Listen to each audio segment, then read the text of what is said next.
West Asia. Israel readying for a strike on Iran. That is the Well, something's about to happen in the Middle East. In just the last 24 hours, the United States has begun preparations to evacuate personnel. የኢራንና የእስራኤል ጉዳይ በረደ ሲሉት እየሞቀ አለቀ ሲሉት እያደረ ዛሬ ደርሷል። ኢራንም ኒውክሌር ለመታጠቅ 11ኛው ሰዓት ላይ ደርሳለች። እስራኤልም ጀቶቿን ተራራ የሚሰነጥቁ ቦምቦችን እየጫነች ነው። ትራምፕ ከኢራን ጋር የጀመሩት ድርድር ፈርሷል። የንግግሩ ጊዜ አብቅቷል። አሁን የእሳቱ አፉት ሊከፈት መካከለኛው ምስራቅ ጭንቅ ውስጥ ገብቷል። ኢራን ዩራኒየሙ ከፍ ብሎ እንዲበለጽግ ኒውክሌሮችም ቶሎ እንዲያልቁ ትዕዛዝ ስለመስጠቷ እየተነገረ ነው። ሳይቀደሙ ለመቅደም እስራኤል ጀቶቿን ጭናለች። ዓለም በእጅጉ ተጨንቋል። የሁለቱ ሀገራት ፍልሚያ ከመነሻው እስካሁኑ መጨረሻ በስፋት ይዳሰሳል። አብራችሁን ቆዩ።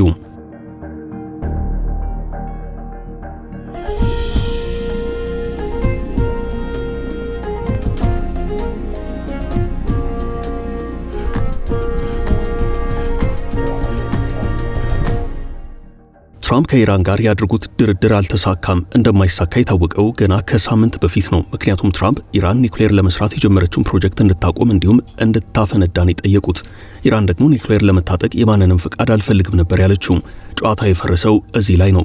እስራኤል ኢራን ተስማማለች የሚል እምነት ስላልነበራት ከወራት በፊት ጀምራ እየተዘጋጀች ነበረም። አሁን ቀኑ ደርሷል። እስራኤል በይፋ ጥቃቱን ለመጀመር እያሟሟቀች ነው። የኢራን መከላከያዎችም ወደ ሰማይ አንጋጠዋል። እስራኤል በጀቷ፣ ኢራን በሚሳኤል ተፋጠዋል። ኢራን ከእስራኤል ጥቃት መከፈት በፊት ከፍተኛ የሆነ የጦር ዝግጅትና ልምምድ አድርጋለች። የጦር ልምምዱ አሊ ኢብን አቡ ጣሊብ የተሰኘ ሲሆን ኢራን ጦሯን ለመከላከልም ለማጥቃትም በተጠንቀቅ እንዲቆም አዛለች። አሜሪካ በእስራኤል የሚገኙ የአሜሪካ ዲፕሎማቶችና ዜጎች ከቴል አቪቭና ከኢየሩሳሌም እንዲወጡ ከቤርሼባ ውጪ እንዳይንቀሳቀሱ አዛለች። እነዚህ ከተሞች ከፍተኛ የአየር መከላከያና የመሬት ውስጥ ምሽግ ስላላቸው ነው አሜሪካ ከነዚህ 3 ከተሞች ውጭ ዜጎቿ እንዳይንቀሳቀሱ ያሳሰበችው። በኢራቅ ያሉ ዜጎቿን አስወጥታለች። ኢራን ጥቃት ከተጀመረ እስራኤል፣ እንግሊዝና አሜሪካ ለኔ የሚታየኝ አንድ ሆነው ነውና ኢላማ አልመርጥም እያለች ነው።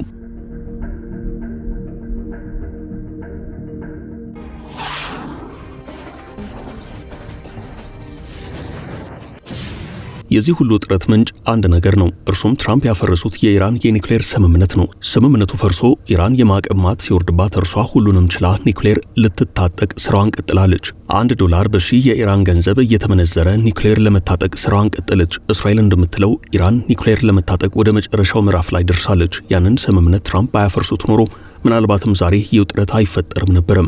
ያኔ ኢራን ኒውክሌር አልታጠቅም አላበለጽግም ብላ የፈረመችበት ስምምነት ኦባማ አደነቁት። እንደ ፈረንጆቹ አቆጣጠር በ2015 ተከታያቸው ፕሬዚደንት ዶናልድ ትራምፕ አሽቀንጥረው ጣሉት። ግንቦት 2018 ጆ ባይደን ደገፉት። ትራምፕ ተመልሰው መጡ። ድጋሚ ሲደራደሩ ጥረቱ አልተሳካላቸውም። ከድርድሩ በፊት 2 አማራጭ ነው ያቀረቡት፣ መደራደር አለበለዚያ መቅጠም የሚል። ኢራን ኒውክሌር ስትታጠቅ ቁጭ ብዬ አልመለከትም ነበር ያሉት።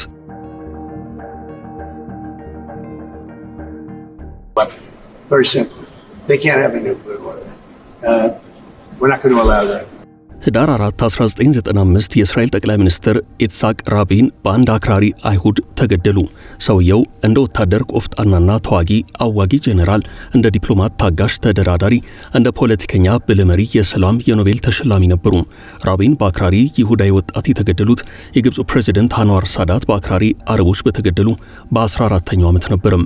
እንደ ራቢን ሁሉ ወታደርም የጦር አዛዥም ፖለቲከኛም የነበሩት ሳዳት ጥቅምት 6 1981 ካይሮ አደባባይ በጥይት ተደብድበው የተገደሉት በዩናይትድ ስቴትስ ሸምጋይነት ከእስራኤል ጋር በመስማማታቸውና ለእስራኤል የሀገርነት እውቅና በመስጠታቸው ነበረም።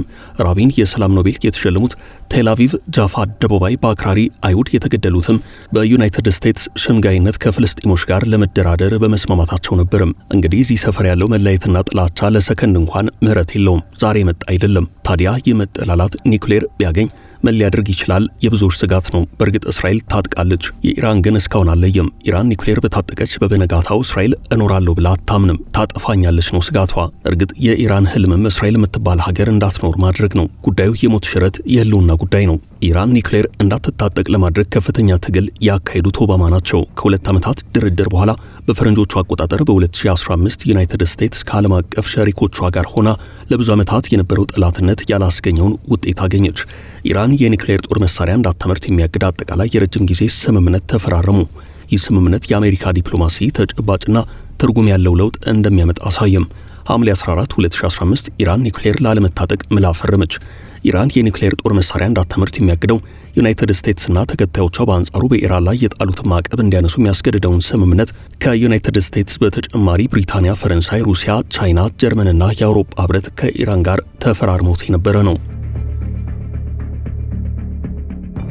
On-off negotiations, agreement has now been reached between the major world powers and Iran. የቀደመው ስምምነት በተባበሩት መንግስታት ድርጅት የጸጥታው ጥበቃ ምክር ቤት ጸድቆ የዓለም ደንብ ሆኖ ዓለም ተቀብሎታል። ሁለቱ ሀገራት ግን ተቃወሙት። እነዚህ ሀገራት እስራኤልና ሳዑዲ አረቢያ ነበሩ። በ2017 ኦባማ ሄዱ፣ ትራምፕ ተተኩ። ቱጃሩ ፕሬዚደንት ዋይት ሃውስን ከረገጡ በኋላ የዓለምን ፖለቲካ ይጥባል ስምምነትና ደንብ ሲገለባብጡት ብዙ የተለፋ ብዙ የተወራ ብዙ ተስፋ የተደረገበትን ስምምነት አሽቀንጥረው ጣሉ። ግንቦት 8 2018 ትራምፕ እንዲህ አሉ። ዛሬ ዩናይትድ ስቴትስ ከኢራን የኒውክሌር ስምምነት መውጣቷን አስታውቃለሁ። ይህ ለአንድ ወገን ያደላ መጥፎ ስምምነት ነበረም። በጭራሽ መቼም ቢሆን መደረግ አልነበረበትም አሉ። ጨዋታ ፈረሰ፣ አባይ ደፈረሰ ሆነም። ስምምነቱ ሲፈረም ሁለቱ የነበሩት ተቃዋሚዎች ሶስትም ትልቅም የሀያላንም ሀያላን ሆኑ። ግን ጥር 2021 ትራምፕ ከነጩ ቤተ መንግስት ሲወጡ ባይደን ገቡ። ባይደን እንደ ምክትል ፕሬዚደንት ያጸደቁትን ስምምነት እንደ ፕሬዚደንት ከውድቀት እንደሚያድኑት ቃል ገብተው ነበረም። ቃሉ በእርግጥ የምር ከነበረ ስምምነቱን የሻረውን የትራምፕን ውሳኔ ሽሮ የነበረው በነበረበት እንዲቀጥል ከማድረግ በላይ የሚጠይቀው አልነበረም። ኢራንም ኒውክሌር ከመታጠቅ ወደ ኋላ አልልም ብላ እስካሁኑ ሰዓት ድረስ ዘልቃለች። ቀድማ የተቃወመችው እስራኤል ከዚህ በላይ ወደፊት መጓዝ አልችልም ብላ ጀቶቿን ለጥቃት አሰናድታለች። ኢራን ጠቅላላ ጦሯ እንዲዘጋጅ አድርጋለች። አሜሪካ በኢራቅ ያሉ ሰራተኞቿ እንዲወጡ አዛለች። ከባድ የተባለ ጦርነት ሊቀሰቀስ እየተሰናዳ ያለ ይመስላል። እስራኤል ጥቃት ከከፈተች ኢራን አሜሪካንን ጨምሮ እንደምታጠቃ አስቀድማ አስታውቃለች። የኢራን መከላከያ ሚኒስትር አዚዝ ናስር ዛዳ የኒውክሌር ስምምነት ቢከሽፍና ትራምፕ ወታደራዊ እርምጃ ኢራን ላይ የሚወስዱ ከሆነ ሀገራቸው በቀጠናው በሚገኙ የአሜሪካ ወታደራዊ ሰፈሮች ላይ የአጸፋ እርምጃ እንደምትወስድ ተናግረዋል።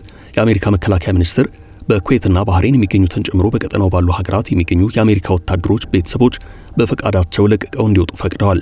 ኢራን ዩራኒየምን የምታበለጽገው ለኃይል ምንጭ አገልግሎት እንጂ አቶሚክ ቦምብ ለመስራት እንዳልሆነ ብትናገርም እውነታው ግን እንደዛ አይመስልም። ኢራን ኒውክሌር እየሰራች ስለመሆኑ ሁሉም ይስማማል። ጉዳዩ እግር በእግር የምትከታተለው አሜሪካ ኒውክሌር ለመታጠቅ እየሰራች ስለመሆኑ ትናገራለች። ባለፈው ህዳር ወር የዓለም አቀፉ የአቶሚክ ተቆጣጣሪ ተቋም ኢራን ኒውክሌር እየሰራች እንደሆነና ከጥቂት ጊዜ በኋላ ከቁጥጥር ውጭ ሊሆን እንደሚችል አስጠንቅቆ ነበረም።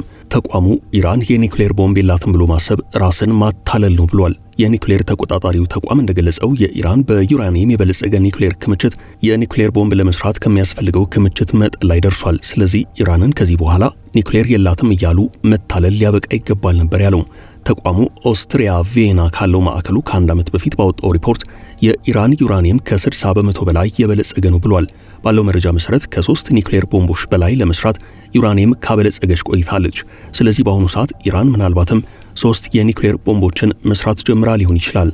አሜሪካ ቦምብ ጣይ አውሮፕላኖቿን ከኢራን 3600 ኪሎ ሜትር በሚርቀው ዲየጎ ጋርሺያ የጦር ሰፈር ላይ አጓጉዛለች። በተጨማሪም የጦር ጀት ተሸካሚ መርከቦቿም ወደ ህንድ ውቅያኖስና ቀይ ባህር ገብተዋል። ኢራን በአንጻሩ የጦር ኃይሏ በተጠንቀቅ እንዲቆም አዛለች። ሚሳኤሎቿም ተሰድረው የጠላትን አቅጣጫ እንዲያልሙ ተዘጋጅተዋል። በዛሬው ዕለት የኢራን ኢስላማዊ ዘብ ሰራዊት በመላው ሀገሪቱ ወታደራዊ ንቅናቄ አውጇል። ዘመቻው የስልጠና ነው። እስራኤል ከዚህ ቀደም ሶሪያ ልትታጠቅ ከጫፍ ስትደርስ አስገራሚ ኦፕሬሽን በማካሄድ ሶሪያን ኒውክሌር አልባ አድርጋ ነበርም። በተመሳሳይ ኢራቅም እንዲሁ በእስራኤል ኦፕሬሽን ኒውክሌር ለመታጠቅ ከጫፍ ስትደርስ ሳይሳካ ቀርቷል። እስራኤል በሙሉ አቅሟ እያለች ያለችው ጠላቴ ናቸው የምትላቸውን ሀገራት ኒውክሌር አልባ ማድረግ ነው። ኒውክሌር እንዳታበለጽግ የሚቆጣጠሩትን ዓለም አቀፍ ባለሙያዎች ከግዛቷ አስወጥታለች። ይህም ኢራን ኒውክሌር ለመታጠቅ እንደ አንድ ማረጋገጫ ሆኗል። ዓለም አቀፍ የኒውክሌር ተቆጣጣሪ ተቋም የኒውክሌር ተቆጣጣሪዎችን ኢራን ከግዛቷ ማስወጣቷን በጽኑ አውግዟል። አንድ ሀገር ኒውክሌር አላት የሚባለው 3 ነገር ሲሟላ ነው። አንደኛው ለኒውክሌር መስሪያ ግብዓት የሆነው ዩራኒየም በከፍተኛ መጠን ለማበልጸግና የኒውክሌር ቦምብ ለመስራት በቂ የኒውክሌር ኃይልና ዕውቀት ሲኖር ነው። ኢራን ከበቂ በላይ በዚህ ዘርፍ ብዙ ጠበብቶች አሏት። ያሏት ሳይንቲስቶች ለሌላ ሀገር ጭምር የሚሰሩ ናቸው። እስራኤል ዋና ዋናዎቹን ብትገድልም ዛሬም ኢራን ውስጥ ብዙ ሳይንቲስቶች አሉ። ሁለተኛ የተሰራውን የኒውክሌር ቦምብ ሊሸከም እንዲያመች ማድረግ መቻል ይጠበቃል። ይህ ከባድ የሚባል አይደለም።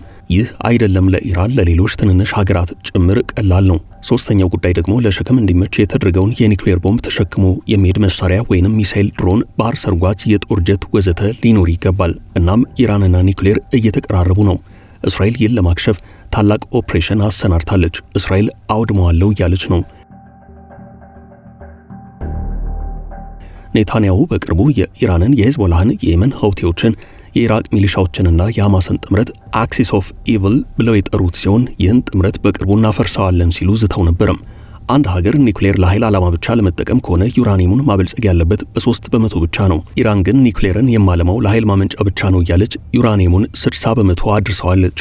ኢራን ኒውክሌር እየሰራች ስለመሆኑ ሁሉም ይስማማል። ጉዳዩ ነገር በገር የምትከታተለው አሜሪካ ኢራን ኒውክሌር ለመታጠቅ መቃረቧን እየተናገረች ነው። አሁን ይህን የኢራን ኒውክሌር ግንባታ እስከ ወዲያኛው የሚያጨናግፍ እርምጃ ቴል አቪቭ ለመውሰድ እየተሰናዳች ነው። ባለፈው ህዳር ወር የዓለም አቀፉ የአቶሚክ ተቆጣጣሪ ድርጅት ኢራን ኒውክሌር እያበለጸገች እንደሆነና ከጥቂት ጊዜ በኋላ ከቁጥጥር ውጭ ሊሆን እንደሚችል አስጠንቅቆ ነበርም። ተቋሙ ኢራን የኒውክሌር ቦምብ የላትም ብሎ ማለት ራስን ማታለል ብቻ ሆኗል ነበር ያለው። የኒውክሌር ተቆጣጣሪው ተቋም እንደገለጸው የኢራን በዩራኒየም የበለጸገ ኒውክሌር ክምችት ቦምብ ለመስራት ከሚያስፈልገው ክምችት መጠን 22 እጥፍ በላይ ደርሷል።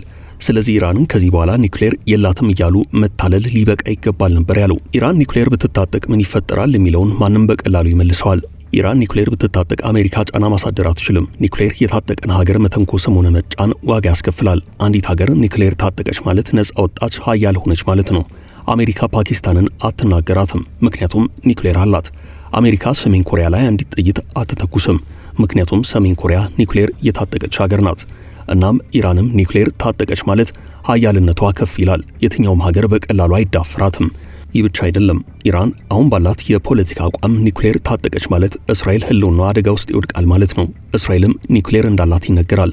እርሷ ግን አለኝ ብላ አፍ አውጥታ ተናግራው አታውቅም።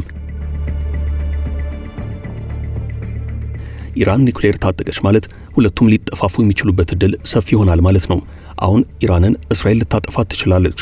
ኢራን ግን እስራኤልን በአንድ ጊዜ ማጥፋት አትችልም፣ ምክንያቱም ኒውክሌር የላትም። የኢራኑ መሪ አያቶላ አሊ ኻሜኒ በአንድ ወቅት ባሰሙት ንግግር እስራኤልን ከ25 ዓመት በኋላ አናያትም ብለው ነበርም። ይህ የኢራን አቋም ነው እስራኤልን የሚያስፈራው። እስራኤል ከዚህ ቀደም ኢራን ኒውክሌር ታበለጽግበት የነበረውን የጦር ሰፈር አውድመዋለች። እናም ኔታንያሁ እኛ ያለን ኢራን ኒውክሌር አትታጠቅም፣ ከባድ ዝግጅት አድርገናል ብለው ዝግጅቱን ይፋ አድርገዋል። ኢራን ኒውክሌሯ ከተመታ ሙሉ ጦርነት በእስራኤል በአሜሪካና በእንግሊዝ ላይ እንደምታወጅ፣ የእስራኤልን የኒውክሌር ጣቢያዎች እንደምታጋይ አስታውቃ ነበርም። እስራኤል ለጥቃቱ ዝግጅቷን ጨርሳለች የተባለ ሲሆን እንግዲህ ከዚህ በኋላ የሚሆነውን ለማየት ዓለም በስጋት ውስጥ ሆኖ ጉዳዩን ከግራም ከቀኝም በአንክሮ እየተከታተለው ነው። አበቃን። መልካም ጊዜ ተመኘን።